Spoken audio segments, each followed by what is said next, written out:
All right, peace and love, world. Welcome to another episode of Conversation with Zoe. This is episode 104, titled Vic, Slang, and Hope.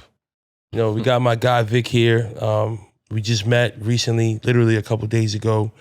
So before we get to anything, you know, I'll let my guest introduce himself. So welcome to Conversation with Zoe, brother. Yeah, thank you for having me. So my name is Victor. I go by like Vic, Slang, Hope. Like that's like my content creator name. Yeah. On like YouTube. And yeah, like the way I kind of like came up with it was just like I went to a conference to like in Baltimore one time because I do a lot of like community organizing work. Yeah. So I went to a conference in Baltimore and I seen somebody with a shirt that said Hope Dealer instead of Dope Dealer. Yeah. And I kind of like from there I got the idea and I just attached my name and I wanted to like same way like you deal dope. I wanted to slang, you know, hope. Slang hope, yeah. You know, so that's kind of like how I got my name. So I'm a student. I'm a community organizer. I also was a street organizer. Yeah. So like that's kind of like where I get my drive and my passion to kind of like do the work that I do, because I recognize that it was a lot of bamboozling going on in the streets by the elders, you know. So I kind of like just try to shed light. I try to show positivity. Yeah. And that's kind of like where my work and my drive and my determination come from. Absolutely, man. So before we get to it, make sure you like, subscribe, comment, you know, support the great, you know, support his page, support my page, Vic, Slang, and Hope. You can find him on YouTube. Make sure you like, subscribe, comment before we get deep into this conversation. Facts. Today we're going to be in the South Bronx today. We're going to be in Rikers today, and we're going to be OT today. Okay. You know what I'm saying? We're going to go a couple different places, but we're really going to get to the root of his journey and his transitions and where he is today. Does the hood really jack rats? We're gonna get straight to it. Does the hood really jack rats? I feel like I want to say yes. I'm indifferent, right? Like, I think street codes have definitely changed, right? I think people bend the rules, right? It's kind of like plastic. People pick and choose. Per situation. You know, like we have the outpost situation, right? Like some people might feel like, I don't know what people personally felt, but some people might feel like maybe because he didn't tell on people in New York, according to the movie, I don't know what he really did, right? But in the movie, it's saying he only told on people in DC. Yeah. So they might want his head harder than people in New York. You understand? So some people might even make an excuse just because of that. Then you got other people that might feel like, well, he ain't tell on me. Like, you know, and then you got people that are scared of the people who told. Yeah. So if like in his scenario, like he was a dude that was, you know, he was about that life. So it's like some people don't even know how to approach a guy like that. Or to kind of carry out the punishment for snitches, right? Yeah. So I just felt like even with the 6ix9ine stuff, I think we living in a time where it's like a lot of people that sympathize with him were like women, were men that are not really street guys or were fake street guys, right? Because the street guys is never going to sympathize with that. But I also what I noticed is that even when we get down to the bottom of the laws of nature, bro, like, and if it's you or somebody else, it's going to be somebody else. It's going to be somebody else. And I think a lot of people be thinking like that. So I think as we move forward, especially in New York City, as it's harder, I would say, to implement the code, right? Because, you know, if somebody tell you, usually got to do something to them, their family, or whatever, right? Yeah. So I think as more cameras come up, we live in a police state, it's harder to kind of like enforce certain things. Yeah. I think that also has kind of like shifted the ties to like people allowing people to snitch because it's kind of like harder to kind of like get them.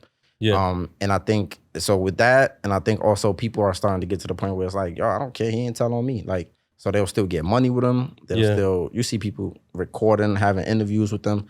Me personally, I don't want to fraternize with you. I got told on by a snitch, right? Nobody did nothing to him, and you know, you kind of like know my story. So I just felt like. We still gonna tell the story. So me personally, nah, like if you played the game, bro, and you knew the consequences, and then you try to like come out and play this like, oh, I didn't really know. Nah, bro. If you committed crimes, for example, in 6ix9ine case, you committed crimes too. You also pay people to commit crimes. And then you think you some victim because they wanted to do you dirty. That's the streets. Yes. The streets you can't expect people to be have a moral compass when they're committing crimes. Yeah. You just can't, right? Even though there was some kind of law before, you just can't fully expect and trust people who are killing people, who are robbing people, who are doing certain things to people. So listen, if you got to go to the bathroom, go now. But there's no pause in this episode today. We're not doing that, right? So, what's the difference between a snitch and a good Samaritan? I'm glad you asked that question.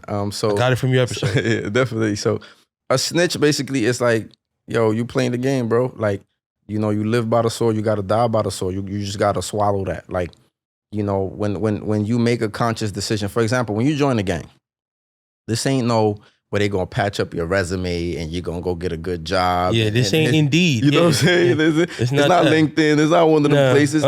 It's yo, you're gonna have to commit crimes either to defend your turf, either to generate some money, right? To kind of like get guns and get drugs and keep feeding the community. You have to do some crimes. Yeah. Right? So this idea that crimes come with it. Yeah, this notion that people be having, like, I'm just gonna join the gang and I don't gotta do no crime. And nah, bro, you're gonna have to do some crime. So when you choose to play the game, whether it's the gang game or whether it's just in the street selling drugs, selling dope, doing whatever you're doing, or you're a stick-up kid, whether you wanna just rob drug dealers, whatever you're doing, it's certain things that's gonna come with that, right? Yeah. So that means is when you out here robbing people and somebody puts some lead in you, somebody catches up with you, stab you up, shoot you, you can't tell, bro. Yeah. Because it's still part of the game. Because some people have the idea like, I'm not a gangbanger or I'm not, they think like I'm just stealing to feed my family. Nah, bro, that's not how it works.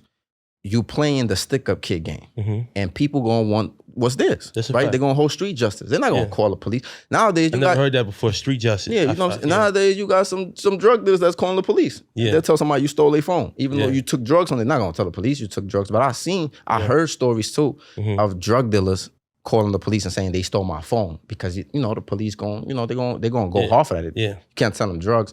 And so, yeah, when you play in the game, I just gave an example of the stick-up game, the drug game, or the gangbanging stuff. When you play the game and you get caught up, you can't tell. Like, that's snitching because you chose to play the game. Now, good Samaritan is you never play the game. You never was in the streets. You going to work. You paying your taxes. You doing the things that you're supposed to do, right? And then a shooting happens and you get picked up and they asking you questions, right? And then, like, you're in a hot seat. It's okay for you to cooperate because you're not playing the game. Yeah. For example, you get in my car, right? I don't know you got drugs, right? Like, I wouldn't even ask nobody that, right? Yeah. Because first of all, I would expect you to be a man to hold that shit down, right? Yeah. So if you get in my car, you got some shit on you. We driving, the police pull us over, and you take whatever you got in your pocket and put it in my car, right? And then it's like, I know that shit is not mine. Yeah. I know for a fact that shit is not. I know who gets in my car. You know what I'm saying? Yeah. You put me in a situation where it's like, when the police ask me, whose drugs is these? Yeah. Bro, it's just like, I might give you a chance. I'm gonna be like, yo, bro, what's up? Yeah. You know what I'm saying? Like, but then it's like, when that person cooperates with the police, that's a good Samaritan. That's not snitching. Yeah. Right? Another example, and again, I'm not gonna get into the logistics. A lot of people on social media, I'm not saying Tory shot Meg, right? But a lot of people on social media was calling Meg a snitch. Yeah. And I'm just like, what is wrong with y'all? Yeah. Like, do you not realize the difference? Like, if he did shoot her and she went to the police, she's supposed to do that. So I think people get the whole snitch and good Samaritan shit mixed up. But people dead be at home and online and really feel like they in the streets. Like, I know y'all listening to drill music or whatever y'all listening to, and y'all really feel like y'all on 50 Cent's Power or something like that. Like, y'all consuming all of this violence and rigorous, you know, content, whatever it is, and you just out there and you really feel like you're a part of that, but you really not like that. You just at home. You know what I'm saying? So that's the power of the music, man. It's the power of the music. So with this being said, right, what happens, right? You're a good Samaritan. Mm-hmm. And your man's in the streets. Yeah. If he got the slammy on him, is he supposed to tell you he got it on him before you get in the car? I think it depends. I've been in situations where you know, back in the day, right? Yeah. Where I might have got in a vehicle when I had a gun on me. I'm not telling you because I feel like when you tell people, people start moving funny. You feel me? Like, and at the end of the day, I know I'm gonna hold my responsibility. Okay, so that's the difference between you and most, my good friend, right? So I think if you ready to cross that bridge and put me in the car with a gun in it, then that's your gun, bro. Yeah. But it doesn't float like that nowadays in 2020. You know, Master P said something, right? Not to cut you off. He said this in a video. He said, yo, I'm not living my life as a street man. He said, I left all that shit alone. I moved away from it. He said, if I get caught up with a dude, you jump in my car and you got a gun, you got anything on you. He said, yo, bro, you got 3 days to tell the police this shit yours. Yeah. I feel like he was being too generous. Yeah. He said, you got 3 days. I don't know what he meant by that. I don't know if he meant I'm going to tell or somebody going to come looking for you. Yeah. But he said, you got 3 days. And I feel like that's real shit, bro. Like, as a man, like, don't put me in no situation, bro. Like I said, me personally, if I do that, I'm going to hold my own. Like, for me, whether I'm with family, whether I'm with whoever, I'm not about to sit here and have my family look stupid and get locked up on my friends. I got to own that shit. But I just feel like sometimes when you tell people, they get nervous, bro. Like, every time they see police, like, and then sometimes you could get flagged like that because this dude is thinking in the back of his mind, maybe he don't live that type of lifestyle. Yeah. But some people, I have told. Some people I have been like, yo, I ain't gonna hold you. I ain't, you know what I'm saying? Like, so I think it depends on the situation. But I think, like, the people that know me know that I was a stand-up dude, and I'm not gonna play that. I'm not gonna jeopardize nobody's shit. So, how old were you when you got your first gun? I was like 17. I was like 16, 17. Yeah. And how would you, what kind of people do you know that's selling guns? Or that just comes, like... I mean, like, you know, back in the days, you used to have people. I remember one time I got on the 41 bus, right? And some dude just randomly, we was coming from Fordham Road getting some sneakers, and some dude randomly come on the bus. He said, yo, I got a ratchet. Like, you're trying to buy a ratchet? It was just mad weird. Like, you feel me? So, like, I was just like, nah, we good. Like, you know what I'm saying? Like, it was just weird. But usually, you usually know somebody. You usually got a friend. You usually got somebody. And that's usually how I got my gun. I was already gangbanging. Yeah. And my set was moving funny. So I ended up getting a gun actually from a blood dude, which was very interesting. Got a gun from a blood. Yeah, it was crazy. It was crazy. That was a Suwoo gun. Yeah. It had red bullets? No, yo, you funny. Yo, but it's interesting how that happened and how that played out because it's like I gave in money to my set for them to supply me with a weapon. Yeah. And, you know, they did some friendly extortion, weird, funny shit, right? That happens in the gang that a lot of people don't talk about. And I ended up getting my gun from my blood, man. It's crazy how that shit happened. We're going to talk off camera, but you probably know my older brother. He was HMC. Probably, yeah. Yeah, so my brother, he's older than us, but he was in that era for sure. Yeah, like, I know. He's a big homie, you know what I'm saying? I won't say his name, but we'll talk off camera. Okay. Anyway, how was your childhood? My childhood, man, childhood was very interesting. You know, my mom struggled. You know, like a single mom. Yeah. And I remember she sent me, I feel like everything changed after I went to Honduras for like 2 years. Yeah. I feel like, how old were you? I was like 8. I remember I came back in like 2001 when I was like 10. And then like a few months after that, the towers fell down. So it was just like, the transition was crazy, right? Like, but I remember that changed my life. Like going to Honduras, being there for 2 years. And like, you know, the kids live different back home. Like, you know, ain't none of like the curfew, like the laws is totally the neglect. Yeah, like, you know, I was going to the river all the time, the beach. So I got a sense of freedom. I had my first street fight back home. Yeah. And I just felt like after that street fight, like nobody could tell me nothing when I came back over here. Like I just witnessed a whole different type of lifestyle over there. Like, where I had a fight with a dude for like an hour. Yeah. Like, and I'm not exaggerating. Like it literally was like nobody came to break it up. Like I barely even seen police when I was back home. You know, so like. So where were you? I lived in Trujillo. You in Trujillo, okay. Yeah, so so it was crazy. Like I was fighting this dude for a while. I remember he even threw sand in my eye. So throughout the whole fight, I'm trying to get this, like, ain't nobody break the fight up. Like I'm trying to figure it out. Like, you know, and we was both young. But I feel like that was a transition. When I came back, I just wasn't taking shit from people. Like, you know, people disrespecting me certain type of way. Like I was just punching them in the face. I clearly remember I had like a whole year where I punched a lot of dudes in the face. And my mom was just like, what's wrong with you? Yeah. And then this social worker that I had, cause we was in the shelter, right? Yeah. When I came back, cause when I came back, she was living in a room. She didn't really feel like she needed an apartment. So then we had to, you know, go to a shelter to kind of like, you know, get a house quicker. Yeah. So one of the social workers, they said that he seems like he's very angry, you know. So she was kind of like advising that maybe she put me in some type of boxing. I kind of like tried it for a little bit, and I don't even know what happened. Like I just kept getting into fights, bro. They ended up just like, they just didn't really want to deal with me. But I wasn't even starting the problems. It just looked like I was. So my mother never got mad at me for fighting. Yeah. You know, because she knew like if my son have a fight, it's because somebody was messing with him. Yeah. You know, so that's one thing. She only cared about if I disrespected older people. Yeah. But yeah, growing up was rough, man. I was in the shelter system. So you know, and eventually we got a place, which was uptown, and this was like around when I was 12. Yeah. So I wasn't really hanging around Hondurans like that no more, but I still will come back to the South Bronx. I'm originally from like 174th, like Crip Park. Yeah, Crip Park, yeah. Yeah, so my childhood was a little turbulent, you know. Yeah. I started working when I was like 13, 14 years old, this after I moved uptown. Yeah. So from my early age when my mom couldn't buy me certain things, I already developed that sense of I'm going to get it. I didn't think drugs, that's why like I don't make excuses for certain people. I'd be like, I know you got to get it, but like the criminal mind is like, I'm not gonna make that excuse because I was young and I was fucked up and I was broke and I found a way to do it, right? So I was working as a salesman in Westchester County. Yeah. You know, so I was making good money, right? For a young kid, but that created other problems because my mom, you know, every single mom loses control of her kids when they get to like the teenage years. Mm-hmm. And I felt like, you know, I started getting a little bigger. I started like getting a little taller, like, you know, that testosterone kicking in, and I'm just like, Mom, you're not about to beat me no more. Like, that's out the window. Like, you know, and then when I started working, it was like, she didn't have that system of reward.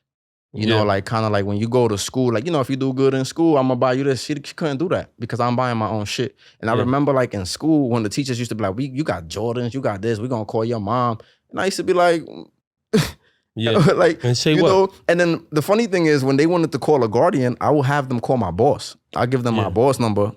And yo, my boss used to be mad at us. He used to be like, what the fuck y'all fucking up in school, yo? But he used to pick up the phone and he used to act like he was our guardian and we used to just get away with shit. And then we was making money. So she lost control. She lost complete control. And when she lost complete control, once I stopped working, because I was working when I was like 13, 14 to like I was like 18. Yeah. And when I got to like, the moment I stopped working and stopped preoccupying myself, that's when like the streets just took me. Yeah. They say, you know, idle mind is the devil's playground. Yeah, definitely. You know, so were you ever interested in school at all? No. School, I remember I was in middle school and I told my mother, like, I came back, I was like 8th grade. I came back and I told my mom, I don't really like school. She was like, fuck is you talking? Like, she was like, you know how Honduran mom. Yeah. Go crazy. Like, you know what I'm saying? I'm just like, I just was trying to, the one thing about me, I tried to communicate with my mom. And I felt like the moment I realized she couldn't understand me, like she didn't understand my life as a man growing up in America. Yeah. She always used to talk about back home. I never gave my mom. I'm like, Mom, you was born in 65. Yeah. And you grew up back home. Yeah. Right? And you're trying to compare your lifestyle to mine. You don't understand. It's different. You know, so I tried to talk to her for a long time. And when I realized like the last strike that I had was when I got locked up literally for no reason, just because I didn't have identification. And she wasn't familiar. Yeah, I remember those eras. I remember that time. My mom, I had to go get the under 18 license. Like you needed identification on you. So then, where was your father at throughout all of this? So I met my pops. My pops, I don't really know where he lived. Like we just wasn't close. Like when you get older, you kind of like see the bullshit for what it is. My mom never she never badmouthed my father though. Yeah. She never said he wasn't shit. She never said nothing crazy about him. Yeah. And I respect her for that, you know. That's a fact. She's a real one for that. Yeah, she said, you're gonna grow up, you're gonna see what it is. My mom used to force me to go to my parents, like to my father's side of the family house. I never really wanted to go. Yeah. But she was like, nah, you're gonna be close with them. Your grandma was a nice lady to me when I was pregnant. Like she bought me Pampers, she did this. At least go see your grandma. Like she was always like that, right? She was always go see your cousins, like even if you don't want to see your pops. And I was like, all right. So I used to just go. So my father was around. He just wasn't. I remember one day I was giving my mom a hard time, and my father, he caught himself acting like he was gonna beat me. I don't know if you know Parque Trujillano. Of course, that's what I'm saying. So I was gonna say, you ever seen your park in Parque Trujillano? What's that? Park under the bridge, Starlight, Starlight, Yo, so one day I was messing with my mom. Like she was trying to call me, and I was like playing with her, running from her, whatever. This dude come like acting like he was taking off his belt, and I looked at this dude like, man, he like I was older. I would have tried it, but So what's his story like? He was just never really there, or I don't know, man. Because I ain't gonna hold you. Sorry to cut you off. A lot of Honduran fathers ain't shit. That's a fact. Y'all niggas ain't shit. Like y'all niggas be Starlight All-Stars. You know what I'm saying? Niggas be biking through Rihanna All-Stars and be dead bum-ass niggas, bro. I dare hate y'all niggas. I don't even use that word, but y'all got a lot of broken children running around, you know what I'm saying, fatherless. Yeah. And y'all want to get wild women pregnant and drink Heineken and be bums, bro. Yeah. And I'm not jacking that, bro. That shit is dead trash. Yeah, I think there's a false notion of masculinity. And I spoke about that in one of the videos.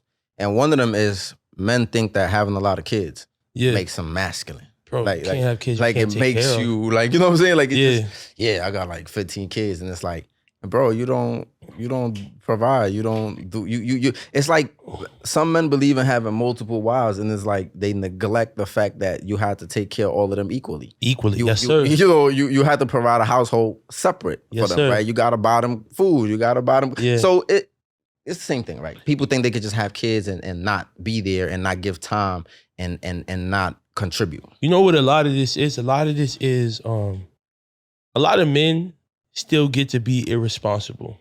And I know a lot of these bum ass niggas, right? I'm related to some of these bum ass niggas. I won't say how, but I'm gonna say you a bum ass nigga, right? So I have a son, right? Me and my girl, we don't live on public assistance, none of that. So we pay for 100% of everything our son consumes and does, and swim classes and whatever it is. Don't be shitting on them people either, man, because some people No, never. I'm going to tell you. I'm just saying, go ahead. This is to my point, though. This is to the bum ass niggas, go ahead. Right? So you never get to be responsible because your child eats off the government, right? That's not coming out of your pocket. Your child lives in government housing. That's not coming out of your pocket. It kind of does, though, because they got to put you on child support. But no, that's not always the case, though. They don't have to put you on. Not every man is on child support, right? I'm saying the moment, my understanding is the moment the mother goes to the welfare office, they're going to ask about the father, right? And 9 times out of 10, they make them put those men on child support. Because that's what happened with my pops, too. That happens. Yeah. You know, there's a rare case where they not. But still, your worry ain't every day what my child ate and what my child lived. That's a different kind of feeling as a man. We ain't making excuses for them bum ass dudes. But I'm saying, as a man, that's a different kind of feeling. Where you know you got to go get it. You know you got to go to work. You know you can't go to Starlight and spend all your money on carne asada and shit like that, right? You got to handle your business. Feel me? So I know certain men. They be getting people with drinks and shit. They be running it up. My man, they be running it up on damn, what's that Honduran rum? The Gifiti. Nah, the other one though that you could buy in the store. I don't know. They got Tatascan. They got Tatascan. Nope. I don't know them new ones. Damn. It's gonna come to me. But nonetheless, you know, here you are being the Starlight All-Star and be not being an All-Star father, and then everybody around you condones it. And they jack that. That's Meanwhile, true. You know, you got a daughter. I got a cousin who ain't graduated high school, got 3 kids. He's 20. And my uncle's a deadbeat. And he moved back to Honduras because he owed $100,000 in child support. That shit's crazy, bro. So I'm supposed to be, I'm supposed to respect you when I see you? Nah, bro, you a bum. Like, I don't want to hear nothing you got to say. I don't give a fuck if you was cool with my pops. You're not cool with me. My father's dead, nigga. Or they be like, you got to respect me. I'm older than you. Nigga, I be like, man, I'm 30 right now. That's a fact. Like, take care of your kids. You know what I'm saying? So, yeah, it's crazy, man. It's crazy out there. I feel like I didn't finish answering the question. You had asked me something about, I know after the childhood thing. It was just mainly to just ask you about your pops. Yeah. Like that. Yeah, so I kind of knew him. I mean, when I came home from prison, I kind of like forgave my father, right? He caught a stroke when I was in prison. Yeah. And the funny thing, that's not even funny, but when I was in prison, he was running around telling people that it was my mother's fault I was locked up. The nerve of this man. Oh, that damn, wasn't in my bro, life. You see? Oh, man. The nerve of this man that wasn't in my life. Running around telling people that my mother wasn't in my life. And that's why I was in prison. And meanwhile, he was a Starlight also. Bro, when I heard that in prison, when my mom told me that, bro, I was boiling. I'm like, it's making me emotional right now, right? Yeah. It was just like, yo, the nerve that this man had. And I was sitting in prison and I was like, yo, when I come home, I'm going to finish him. Yeah. I was like, and then I was like, you know, and then as I was sitting in prison, he caught a stroke and he was paralyzed from like one side of his body. Yeah. And my mom told me, and I felt bad for him. And the imam, because, you know, I'm Muslim, the imam in the prison, he told me, he said, you know, he said, I didn't become cool with my father till like I was 40. Wow. Their mom was like 60. He was 62, 63 when he passed, right? And may Allah have mercy on him. And he was like, yeah, I had a rancor from my father. He wasn't there. He didn't raise me. Yeah. He said, but we became cool at 40. Yeah. He said, and he became my best friend. Yeah. So he was just giving me advice. He was like, don't hold that rancor, man. Don't let that shit kill you. And you know, and I paid attention to him. He also told me about the story of Abraham and Ishmael. Yeah. And how Abraham left his son in the desert, right? And what is Saudi Arabia today, and Mecca. Yeah. And he was like, but he always came back to check on him. He said, but Ishmael didn't hold that against him. Yeah. He was like, you know, he will come back periodically. And he even took the advice of his father when he told him to divorce one of his wives and marry another one because that wife is not good for him. Yeah. He could have resented him, like, who you think you are trying to give me advice? He said, but he didn't do that. He took the advice of him. He divorced his wife and got another wife. So with the story of that, he told me of that and his own personal story of how he became cool with his father. I forgave my father. Yeah. But when I came home, I was like, yo, I forgive you. I said, but I got a question. I want to know, like, did you think about me? Did you wonder, like, how I was doing? Did you wonder, did I eat? Like, did you even think about my well-being? Like what was, I want to just know, like, why you left and what were your thoughts, like, for all that time, right? Yo, this motherfucker right here, man. The first thing that come out of his mouth was like, well, you know, we used to be cool and then your mom. I said, bro. I said, my mother is the only reason we have a relationship. Yeah. I said, how dare you bring my mother into this? Yeah. I said, I forgave you, bro. I said, and you couldn't even be a man to tell me like what was going on. Like, I said, bro, like, I said, you can't even be man enough. Like, even after I told you I forgave you all the shit, you can't even be man enough to just give me what I want. Like, did you think about, like, and I was just like, he was like, you're right, bro. He said, you know what? Let's just start over or whatever. But then after that, I was just turned off, bro. I was just like, you couldn't even be a man, bro. Your father had a father? Yeah, his father was there. Yeah. His father was there. My grandmother and my grandfather, they was together till like my grandfather passed away. My grandmother's in Honduras now. Yeah. And it was just like, he was just like, I just felt like my grandmother raised them a certain way. Yeah. He was kind of fake spoiled. Yeah. I don't know if that came from my uncle passing away. So my grandmother, that was like the only boy. No, she had another boy too. I don't know, but he was just like a spoiled brat. Yeah. Like I remember coming. But that comes from his circle. That comes from being around the bum ass niggas in Parque Trujano. Like that's what that is. All them dudes is the same. Bro. And even when he worked, bro, like he even won like a little number one time playing lotto. He won a number, a little 10 band. Yo, he just never spent like it all in Starlight, bro. Nah, this before Starlight wasn't even the thing. Like, you feel me? So he spent it in Trujano or Cortona. Now he had moved. Like, look, I don't even want to get too much into that. But he just basically showed, bro. Like I feel like a lot of men are lacking in masculinity. Yes. And he was one of those men that was lacking in masculinity. Yeah. So we turned Crip. You too? Nah, I was triple B's. I was triple B's. I'm playing because you said we. Nah, I'm fucking with you. I'm fucking with you. Yeah. Nah, I was triple B's. I was my own gang, triple B's. You heard? I was baseball, books, and bitches. That was me. Baseball, books, triple and bitches. B's. Okay. I was my own lane. My oldest brother was HMC. My second older brother was 5'9" Brim. Okay. So the whole gang thing, I was turned off. Damn, how was that? Well, under the same house? They was under the same house, jacking two different things. Kind of, sort of, because my older brother's 10 years older than me. Oh, okay. And they got sent back to Honduras. On some deportation? Or no, my pops was like, yo, ya. A la mierda. I'm not a la mierda, vos, con los dos, que se jodan, bro, because they was both bugging. Yeah. So, you know, but my older brother, he went to high school. I think he went to Dodge. That's a Crip neighborhood. And then my second older brother, he went to middle school in 184. That's a blood neighborhood. Okay. So I think that's how that happened.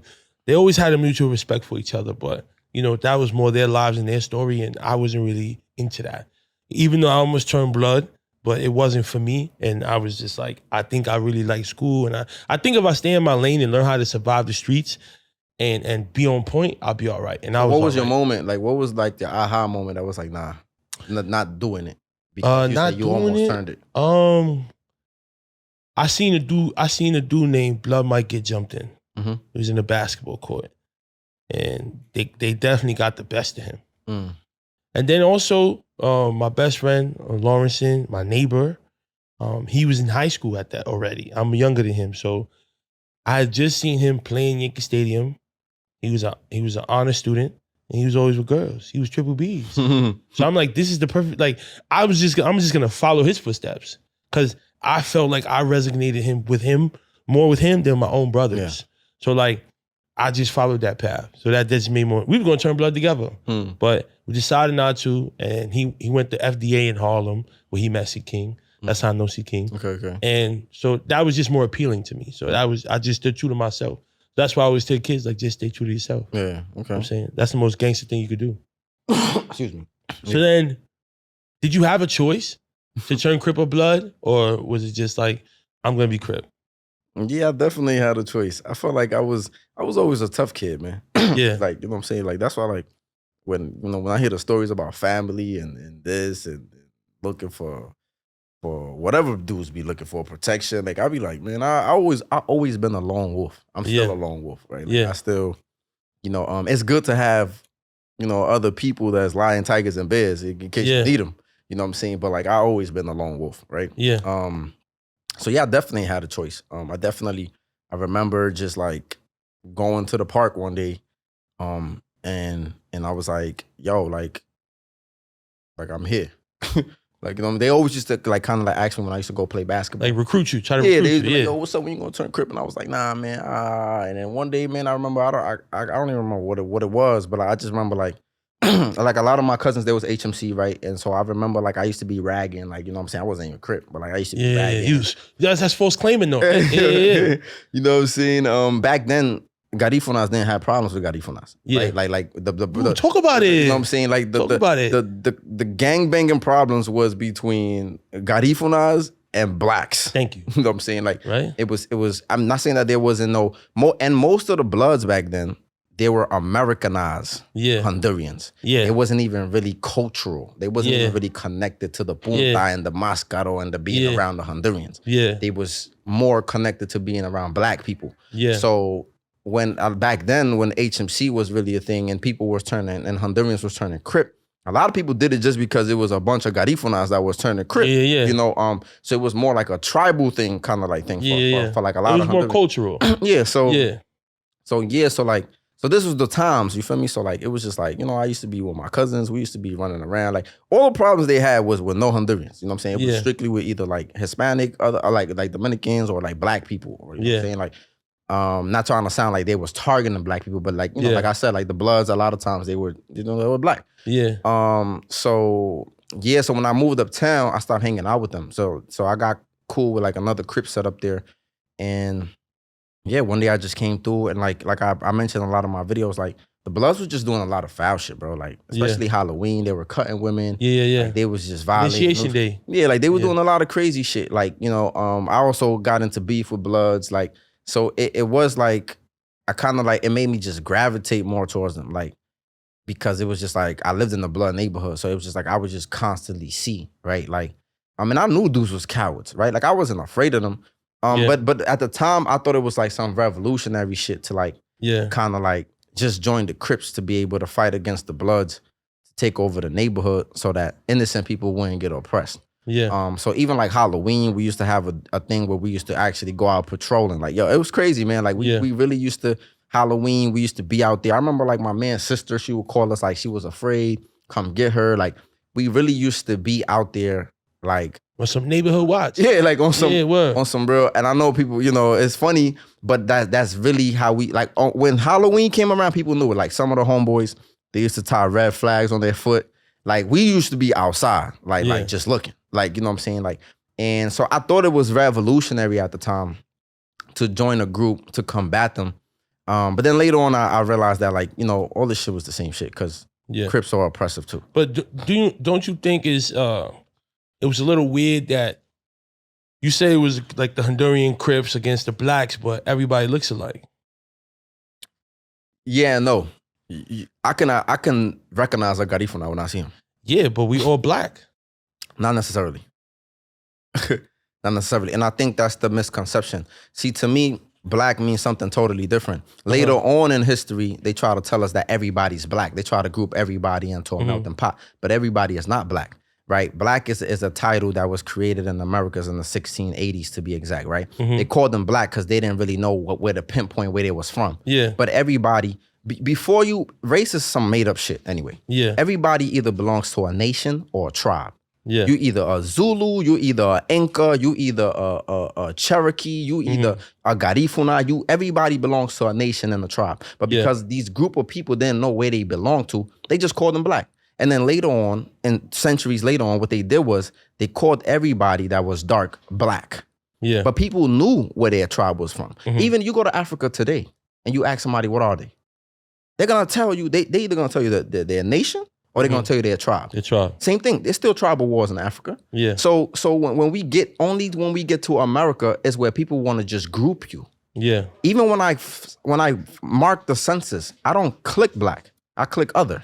Yeah. Because I know where I'm from. And that's not me trying to separate myself, because I tell people we all can be African, right? But we still belong to different nations and tribes. And there's nothing wrong with that. So you don't think that was like black on black crime or anything like that? No, I don't view it that way. I do view it like problematic in a sense. Don't get me wrong. I'm not saying it was okay. It's not okay.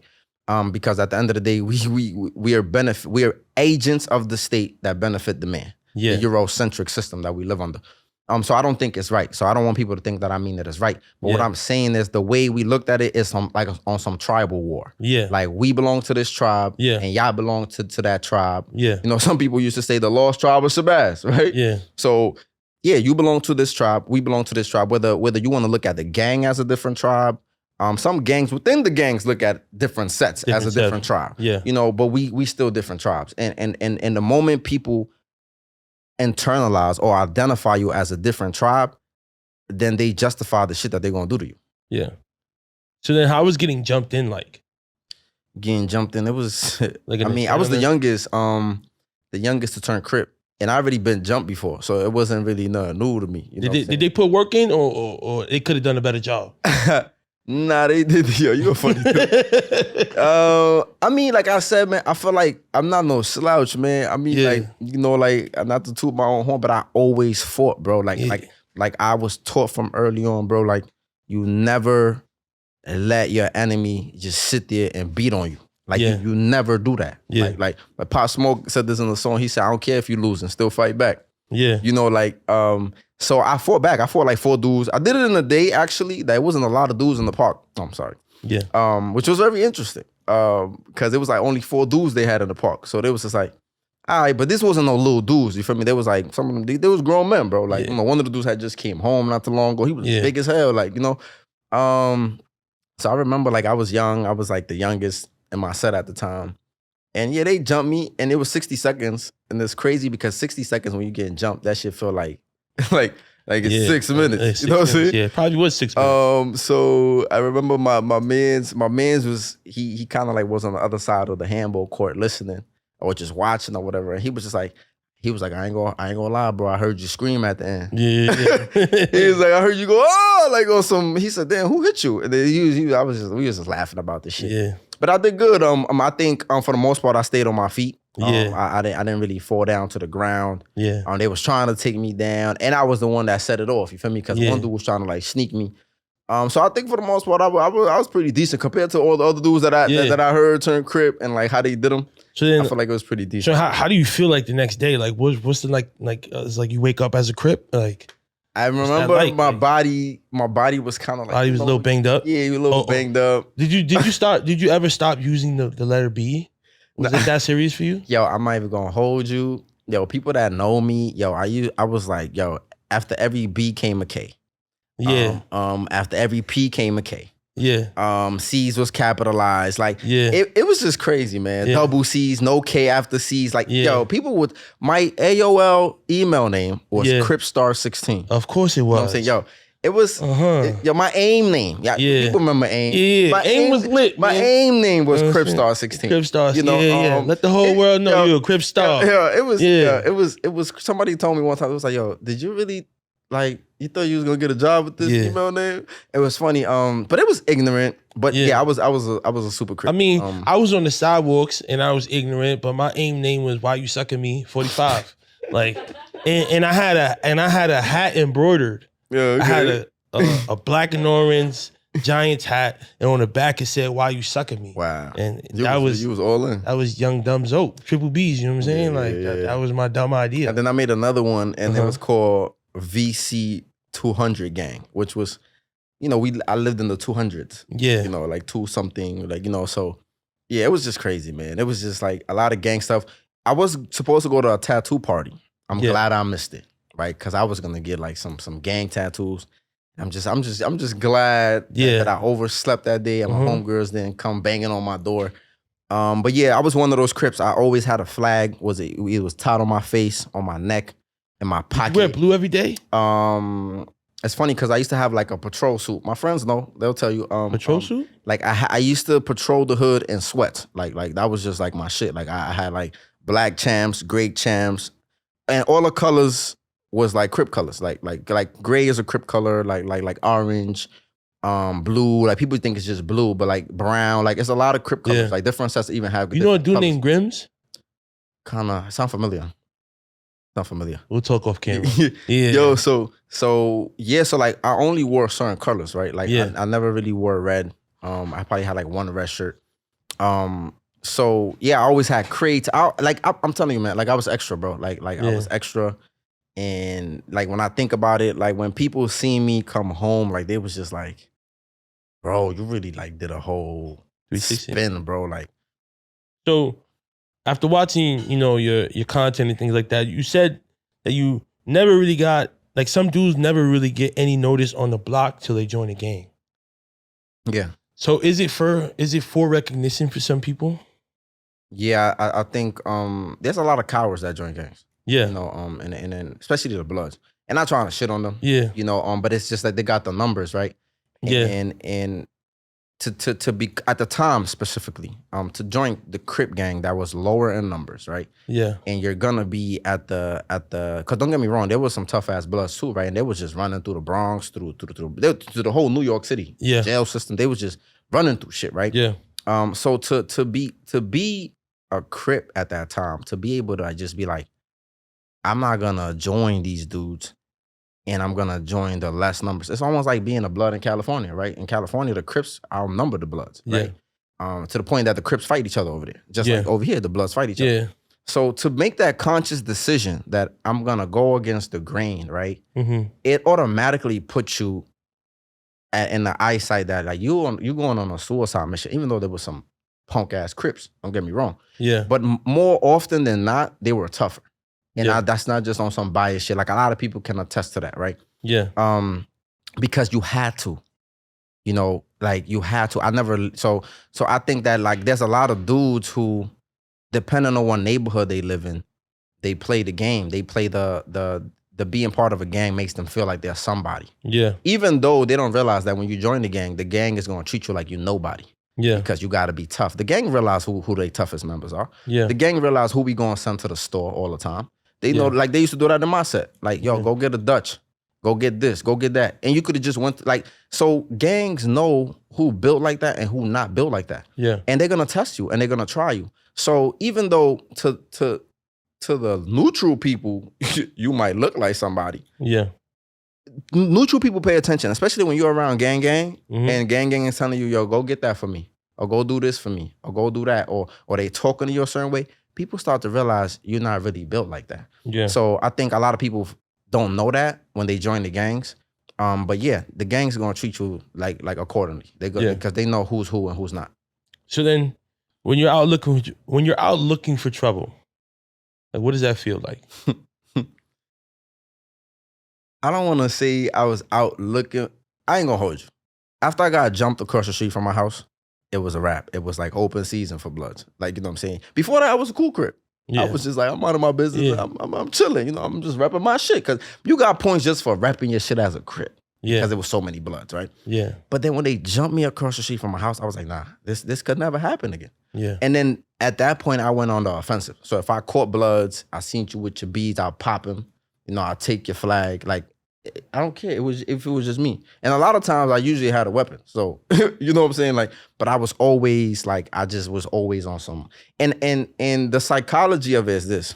Because I've done this so many times. When you are by yourself and you confront a group of people their mind won't let them allow to believe that this dude does not have a weapon. Even if you don't, because I've done it without a weapon, right? Yeah. Their mind automatically goes into, he not that stupid to approach us by himself, right? Without no weapon. He got a weapon.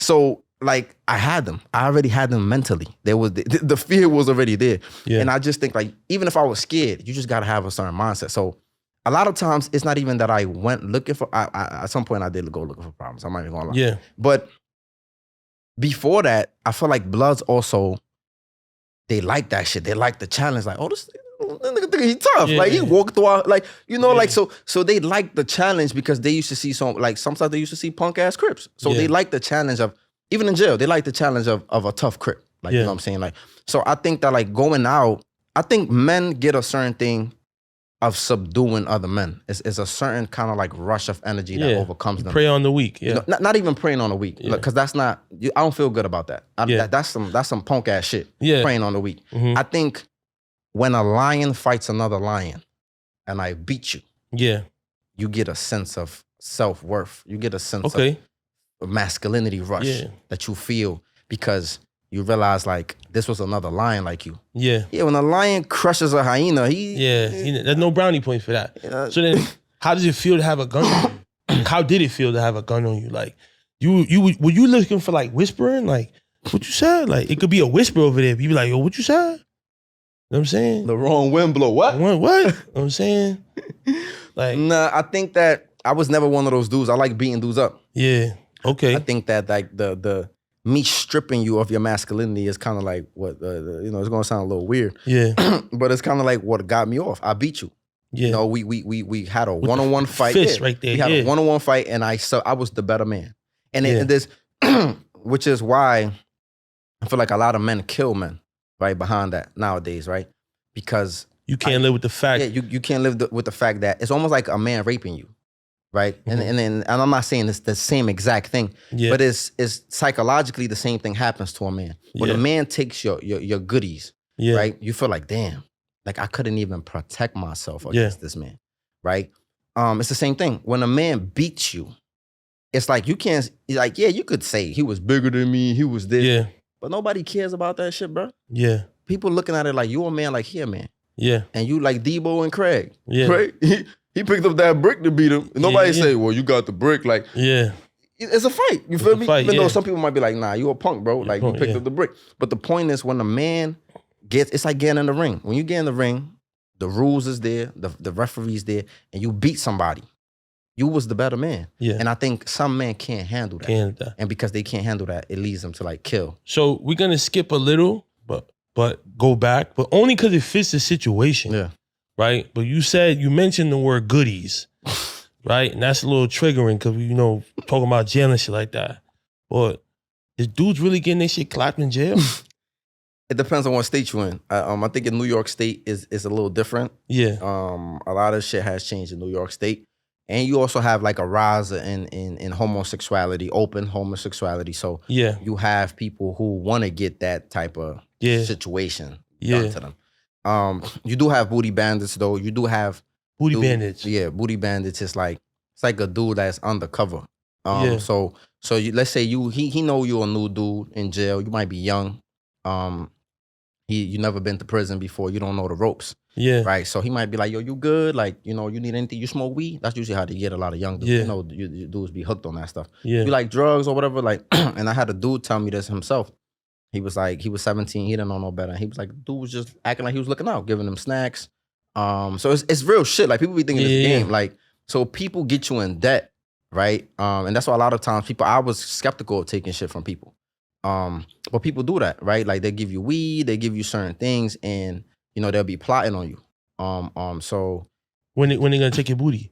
Yeah, they be plotting on it. Yeah. They be plotting on it. And so sometimes dudes will tell you like, don't take shit from nobody. Yeah.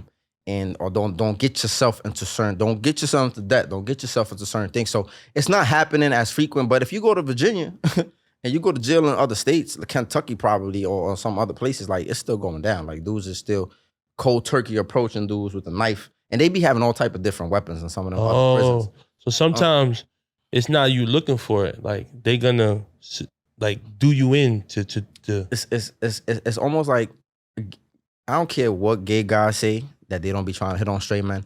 They get a rush out of turning guys out. Yeah. They get a rush out of pulling you out. Yeah. Even though I think you was hiding it, right? Yeah. But they get a rush out of like turning you out, yeah, quote unquote, right? It's the same thing, right? Mm-hmm. Subduing another man. Yeah. It's just how a lot of dudes be looking at it. Yeah. Word. So, how's your Crip career going so far? We're 17, 18, cripping, smacking bloods. Yeah, so, I was just out there, man, and everything was, and I think like you said, you was BBB, right? But triple B's, yeah. I think like when I first started cripping, the girls didn't pay attention to me, right? Yeah. Because they dick around the bloods, right? They got the power, they got the numbers, but as our ascension to the top, as we started to embarrass bloods in the neighborhood, women want to be with the guys that got the power. Let's just be real. Power is a status it varies, right? Either you're very attractive, either you got connections, either you're tough, especially in the hood, right? If you're tough and they know you be smacking dudes and beating them up, everybody want to be the girlfriend to the dude that's tough. Yeah. You know what I'm saying? That comes with perks, right? Yeah. So when that started happening, a lot of girls wanted to mess with us, right? Yeah. And some of their girls, they stopped fucking with them because they realized they were soft. No woman wants to be with a soft guy that can't protect them. Yeah. I don't care how much money you make. The moment a woman feels like you can't protect me, because we all resort back to the laws of human nature. Yeah. And the moment a woman feel like you cannot protect me as a woman, you can't protect my kids, you can't protect it's a wrap. I don't care how much bread you make, right? Mm-hmm. So the same thing started to happen, right? So now the girls is looking lucrative, right? Like the girls is on us, but I just think we started to get bigger. People seen that we was making a stand. So a lot of people that didn't like the bloods and were afraid of them, they seen like, cause to be honest, it was only really like 4 or 5 Crips. Yeah. Right. And a lot of neutral dudes that didn't like the bloods was fucking with us. Yeah. So it looked like it didn't even look like it was a lot of us. It was only a few of us. But then other people started turning Crip. They was just like, oh, I want to be Crip. Yeah. Like they were seeing the shit we was doing. And they was like, I want to be Crip. So a lot of people just started turning Crip. Like it was crazy. Sometimes I'm like, this dude turned Crip. Like I wouldn't be around because I used to work too. You feel me? So saturated. Yeah. Yeah. So I'm coming home from work and they'd be like, yo, son turned Crip today. Yeah. I'm like, what? Some people, I wouldn't even agree that they should have been Crip. Yeah. Some people should have never been Crip. Yeah. Were you still a Crip at work?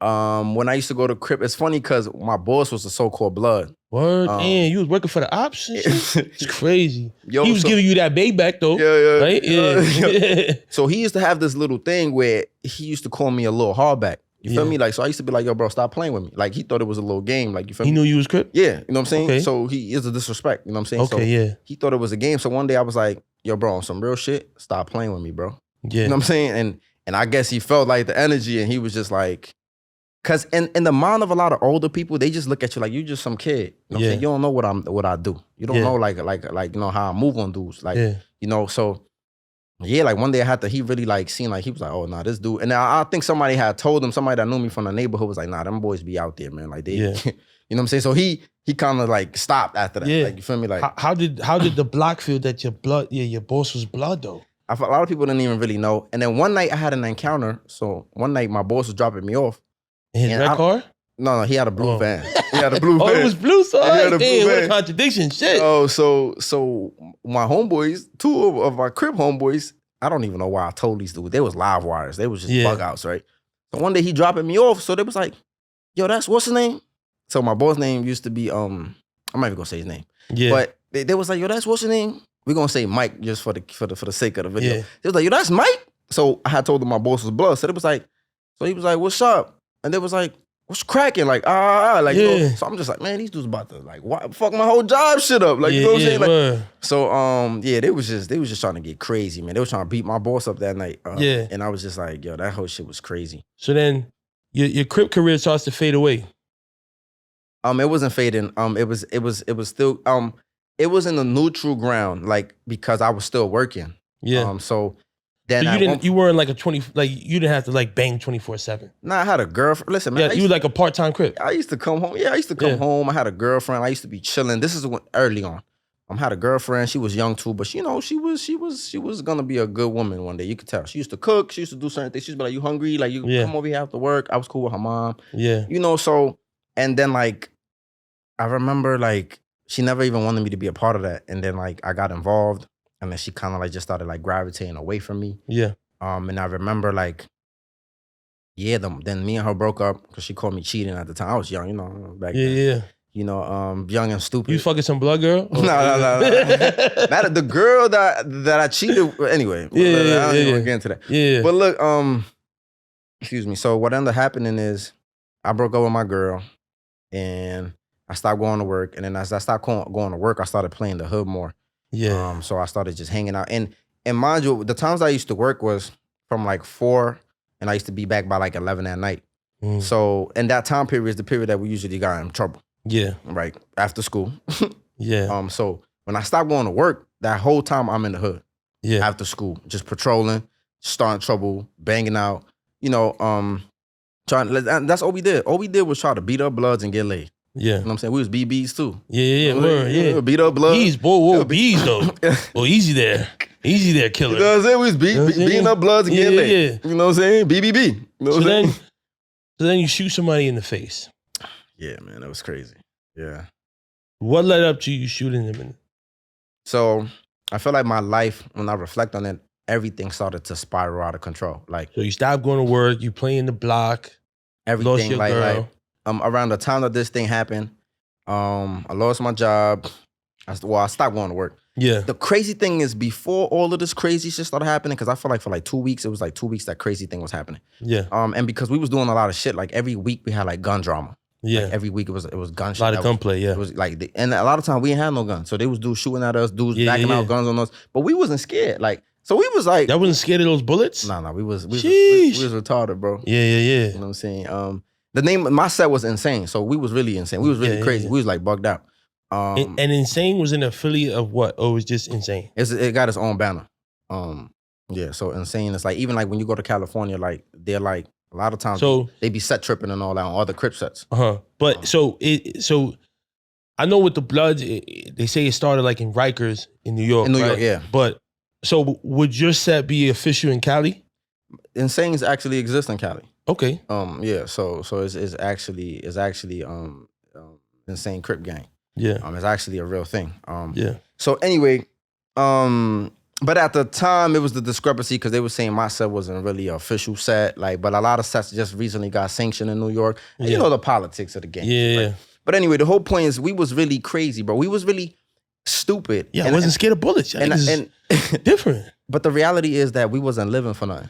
Yeah. Ooh, that's powerful. You know what I'm saying? Like, it wasn't that people might look at it like, oh, we fearless and we was ferocious and courageous, but in reality, we wasn't living for shit. Mm-hmm. And when you're not living for shit, you don't care if you die. Yeah. You don't care like what happens to you. Yeah. Right? You don't got nothing to live for. So that's really what it really was. So 2 weeks prior to everything happening, a whole bunch of shit was just happening. Like, I was walking in the streets one day and I just randomly bumped into my boss. He was driving, he was going home. And he stopped me in the middle of the street. He was like, yo. He said, bro, what's up, bro? You haven't been coming to work? Like, what's going on with you, bro? And I was like, yeah. And I think the day I had my flag on my neck. Yeah. He's like, yo, what's going on with you? I was like, yeah, I'm chilling, man. You know what I'm saying? I'm gonna come this week or whatever. He was like, come on, bro. Like, come on, don't do that, bro. And I was like, yeah. And like, I just didn't go. You know what I'm saying? And a lot of stuff started happening. I remember my other friend, he got shot at one time, and we were supposed to go take care of that. My other friend, he got stabbed in the neck. Not nothing crazy, like, cause he kind of like moved to the side, so he got grazed. Yeah, like, but we had to go take care of that. My other friend got told on, he got locked up. It was so much stuff going on. So instead of running away from danger, you're running towards it now. I feel like I was in it already, and I think that, like, we like the Marines. You know what I'm saying? Well, we were. Yeah. The Marines run to the gunfire. You don't run from it. When you hear fire, you gotta go over there. Like, you don't be like, well, let's just wait. No, the Marines gotta go over there. Yeah. So when things happen, you have to respond. And in the hood, you got this thing where it's like, if somebody does something to you, you gotta escalate it. You gotta let people know, like, they can't play with us. If somebody walks through your turf or your block and people start hearing like, yo, we walked through them niggas' block and nobody did nothing, ain't no shots, ain't no nothing. So that's why a nigga like me will walk through a block and get jumped. Sometimes you just be in the wrong place at the wrong time, and it's fucked up. Because sometimes maybe they knew maybe your brother did something. Maybe that's what's the name, brother.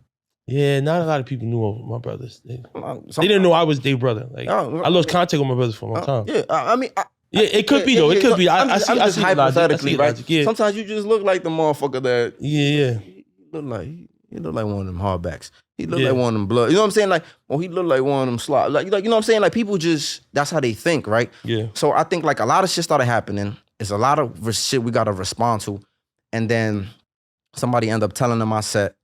And then that had to be taken care of too. So it was just so many things happening. Somebody already told in your set. So this is how what led to my shooting is somebody had told on my friend. Mm-hmm. And then all of this happened in the midst of all of these other things happening. Yeah. So it was so many things to juggle. We had to respond to my man's getting stabbed. We had to respond to my man's getting shot at by some other dude. We had to respond to so many. We already had beef with other dudes in the neighborhood, other bloods. It was just so much shit that we could take. Like we was teenagers, bro. Yeah. We was teenagers. We fresh off the stoop. And we have to.